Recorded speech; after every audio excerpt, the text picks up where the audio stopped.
My boss denied my time off to grind. Then I saw him on live TV at the Super Bowl. My finger hovered over the left mouse button, trembling just enough to make the cursor jitter on the screen. The air in the office was stale, recycled, and freezing cold, but sweat was running down my back like I was running a marathon in a sauna. On the screen in front of me was an email draft. The subject line read, "Prayers for David, get well soon." In the to field was David, my boss. In the CC field was the entire North American division, the HR director, and the CEO. Attached to the email was a single, high-definition image file. My heart was hammering against my ribs, a frantic, wet thudding that sounded deafening in the empty office. If I clicked send, there was no going back. I would either be a hero, or I would be unemployed and blacklisted from the industry before lunch. I took a breath that tasted like stale coffee and fear. Click. The message sent swoosh sounded like a guillotine dropping. Let me rewind and explain how we got here. It started 6 months ago. The Super Bowl wasn't just a game for me. It was a pilgrimage. My dad and I had been saving for 5 years. We put $50 a week into an old coffee tin labeled The Big Game. It was our thing. We watched every Sunday, through the terrible seasons and the mediocre ones, dreaming of the day we'd sit in the nosebleeds and watch the confetti fall. Then, Dad got sick. Pancreatic cancer moves fast. It doesn't negotiate. By the time the playoffs rolled around last year, he was gone.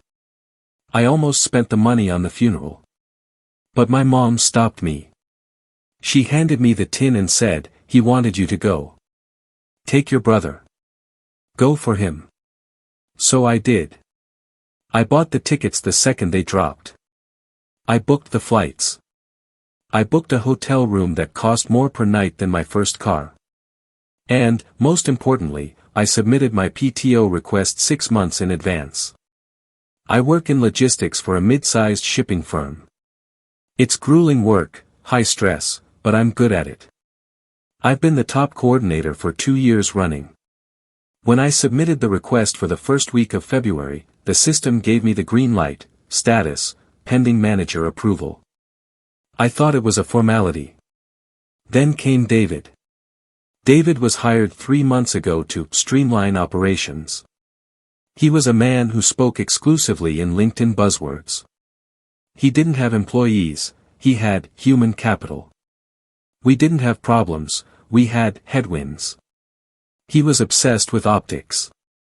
He wanted us at our desks at 8 a.m. sharp, and he wanted us answering emails at 9 p.m. because hustle is a lifestyle. I didn't like him, but I did my job. I kept my head down.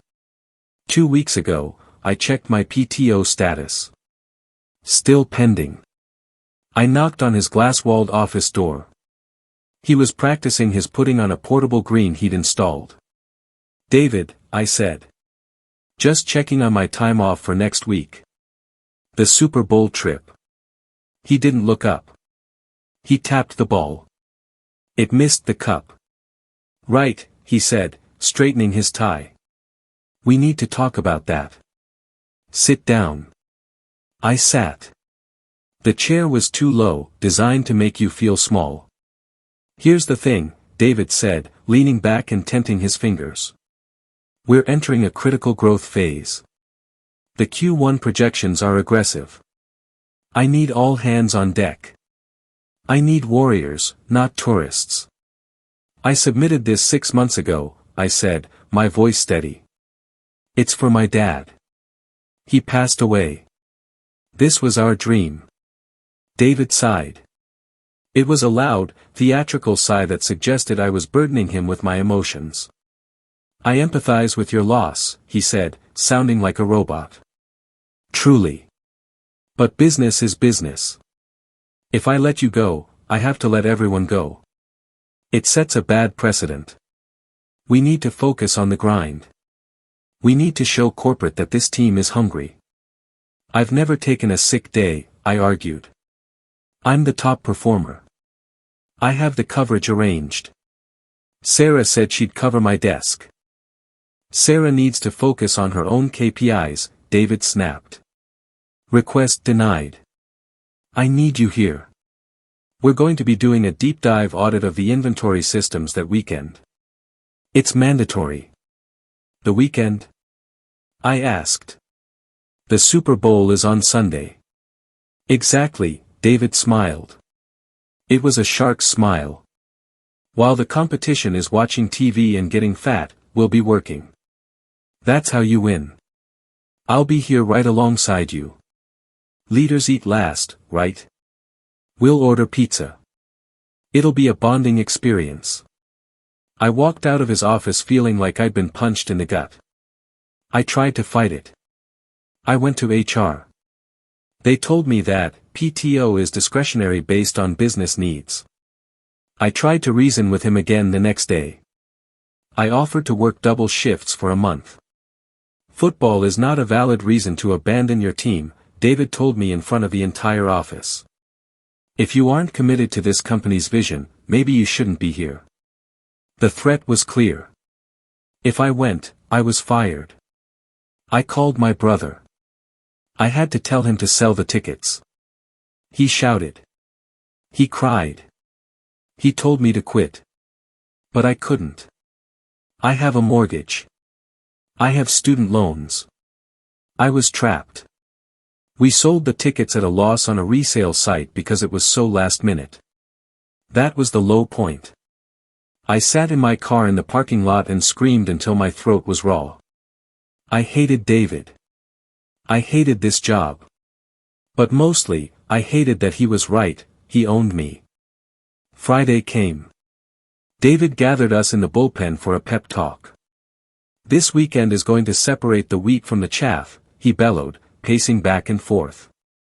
I want everyone here at 8 a.m. Sunday. We are going to revolutionize our inventory protocol. I know it hurts. I know you want to watch the game. But greatness requires sacrifice. I will be leading the charge. I expect the same from you. Sunday morning. 8 a.m. I swiped my badge at the entrance. The building was silent. The lights were on the dim, weekend setting. I walked to my desk. There was nobody there. Sarah wasn't there.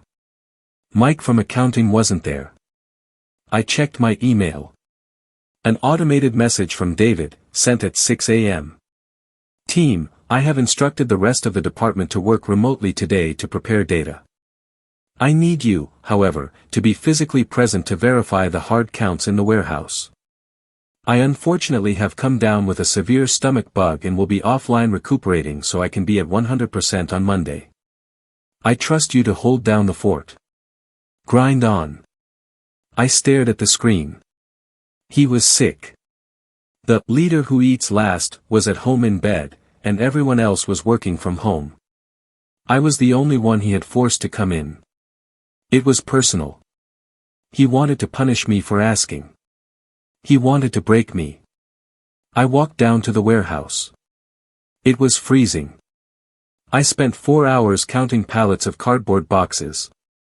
Mind-numbing, pointless work that could have easily been done on a Tuesday. By 1 p.m., I was back at my desk. I had finished the count.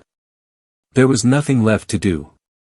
I sat there in the silence, listening to the hum of the HVAC system, feeling the resentment boil in my veins like acid. I pulled out my phone. I wasn't going to watch the game. It hurt too much. Then, a text came through from my brother, Matt. Matt, dude. Are you at work? Me, yes. Alone. David called in sick. Matt, turn on the TV. Right now. Channel 5. Me, I can't. I'm at the office. Matt, go to the break room. Trust me. You need to see this. I got up. I walked to the break room. The big plasma screen was off. I grabbed the remote and turned it on. The pre-game coverage was in full swing. They were doing a segment on the super fans, the people who paid thousands for front row seats.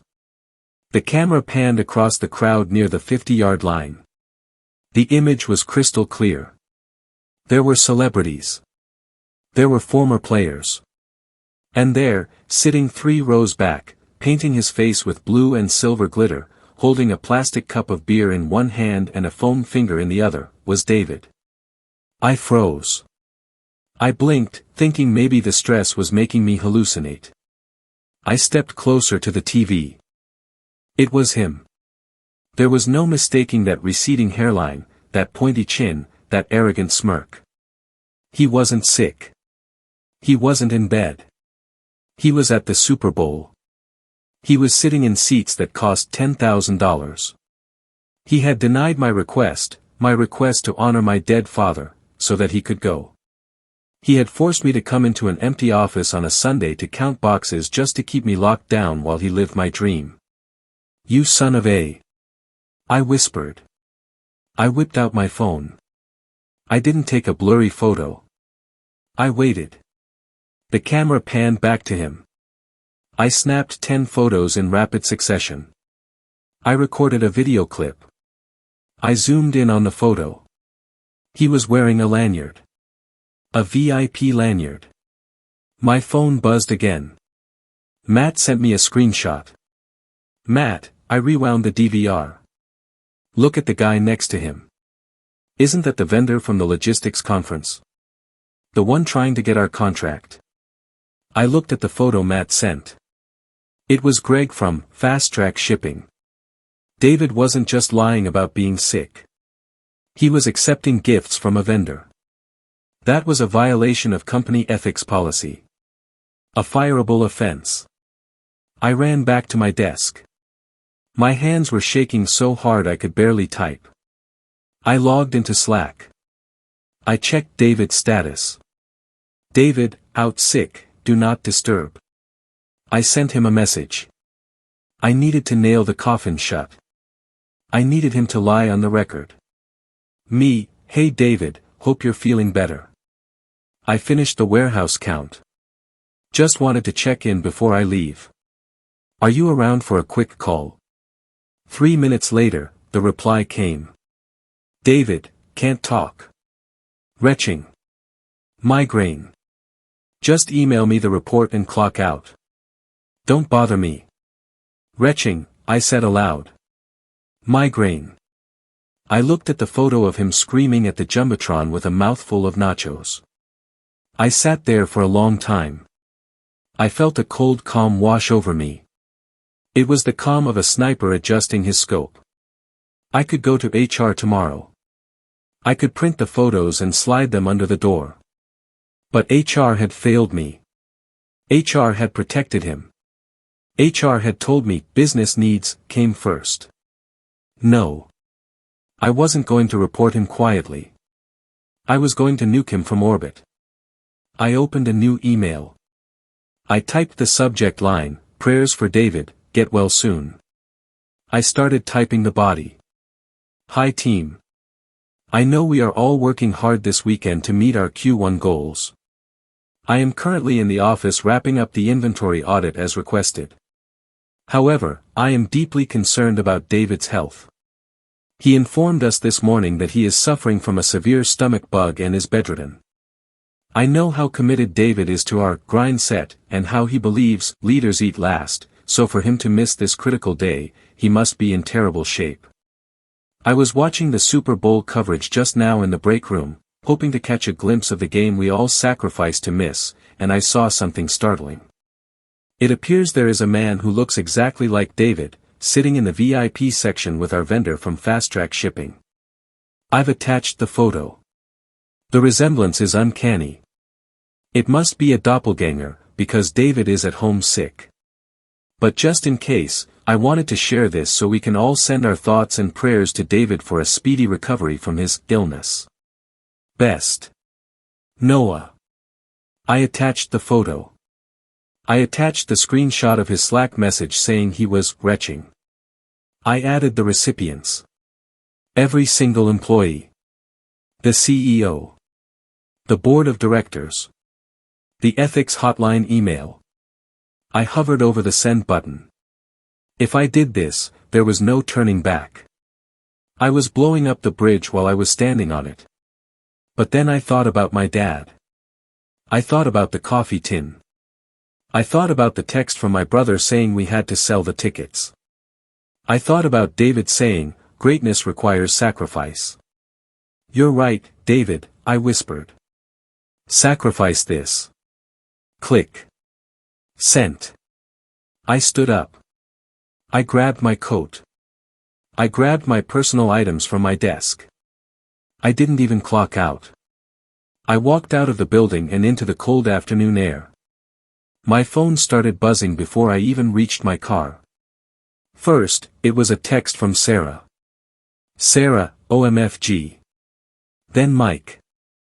Mike, did you just do that?" Then, my phone rang. It was HR. I didn't answer. I drove home.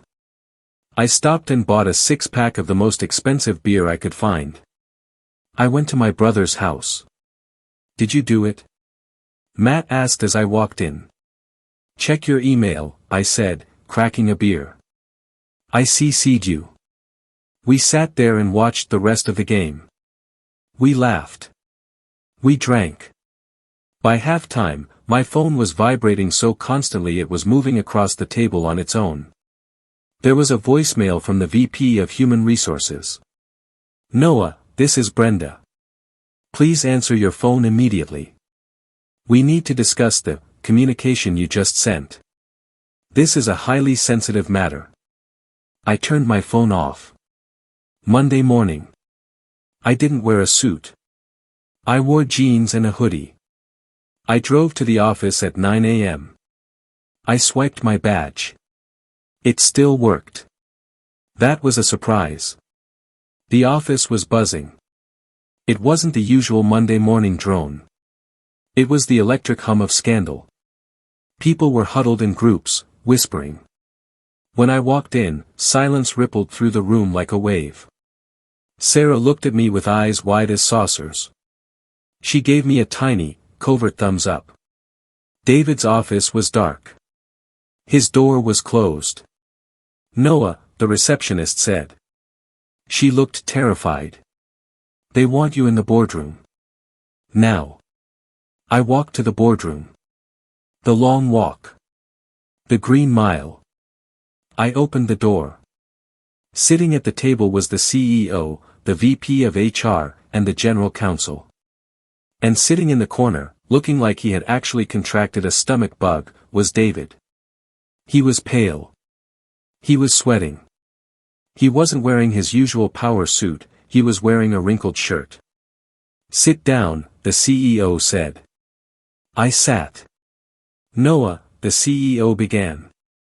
He was a terrifying man, usually. But today, he looked amused. No, not amused. Furious, but focused. "You sent an email yesterday that caused quite a stir." I was concerned for David's health, I said, keeping my face deadpan. "Cut the crap," the CEO snapped. "Is this photo authentic?" "I took it myself off the live broadcast," I said.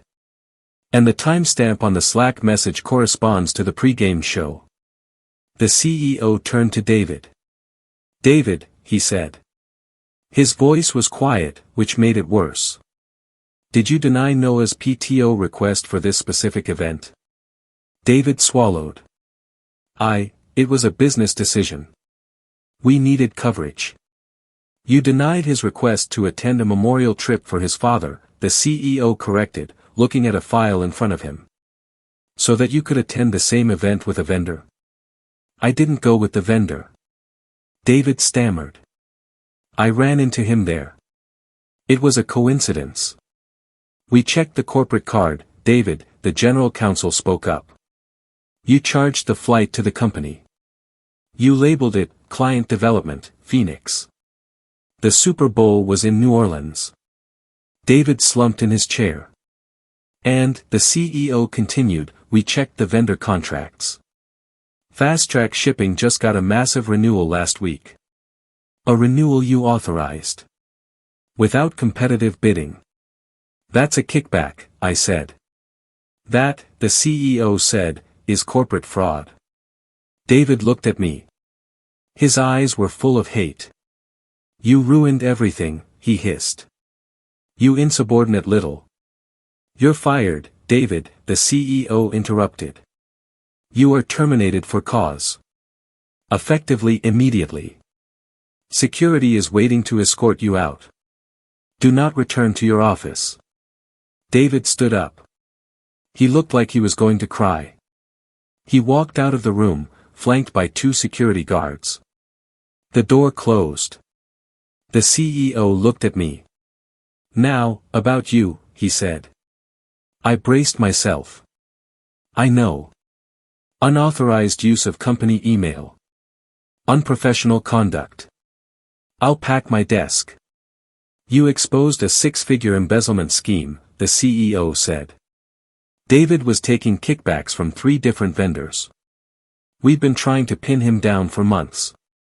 Your photo was the smoking gun. I blinked. Oh. However, the HR VP added, the email was incredibly unprofessional. You embarrassed the company. I defended myself, I said. He bullied me. He lied. The CEO sighed. We can't have employees blasting leadership on company-wide channels. It sets a chaotic precedent. I understand, I said. So here is the deal, the CEO said. You are on administrative leave for 1 week. Paid. When you come back, you will report to Sarah, who is being promoted to interim manager. And, we are reinstating your PTO bank. All of it. Thank you, I said. And one more thing, the CEO reached into his drawer. He pulled out an envelope. Next year. The Super Bowl is in LA. These are corporate box seats. Take your brother. I took the envelope. My hands were shaking again. Get out of here, the CEO smiled slightly.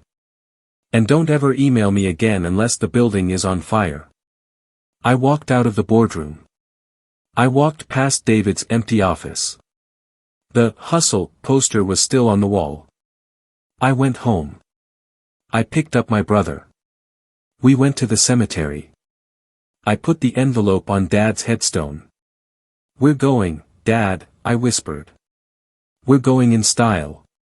David was sued by the company. He's currently facing charges for fraud. His LinkedIn profile has vanished. I'm still at the company. Sarah is a great boss. She lets us leave at 5 p.m. Sometimes, you have to play the game to win. But sometimes, you just have to wait for the other guy to fumble the ball on national television. So, tell me.